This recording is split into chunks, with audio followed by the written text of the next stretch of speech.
Streets are made for transit. There shouldn't be protests there. Universities are made for the exchange of ideas, not activism and not intimidating, preventing other students from going about their business. The protesters need to be expelled. Once you expel these entitled jack-offs, I guarantee you they will stop. Of course, there's a few professional agitators mixed in, people who work for communist adjacent organizations that like sowing the seeds of chaos everywhere. They are terroristic people who want to see the end of the capitalist civilization, and they're doing their best to achieve that. Israel happens to be on the chopping block now as the prime example of capitalism and Western civilization in the Middle East. That's why they're attacking them, and they attack them with all their tropes, their cliches, racism, as if Israel is not racially diverse. You're a racist also if you're an anti-Semite. Just so you know, you're a racist as well if you're anti-Israel. You're anti-life and anti-happiness.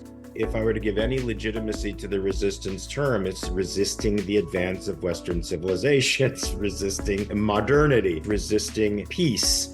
Look, this isn't a resistance. This is a war between cultures. This is a war between an antiquated, brutal culture that adheres to savage religious precepts and wishes to impose those on the region around it, and a relatively democratic, free state. Which do you want? Do you want Western civilization, or do you want to throw back to something else? To define free speech in its actual frame of reference, which is the government can't suppress speech, but on private property, your free speech ends where my peaceful action begins. Once we start actually understanding the Constitution in its true terms, I bet these aggravations and these assaults and these protests shrink down to zero.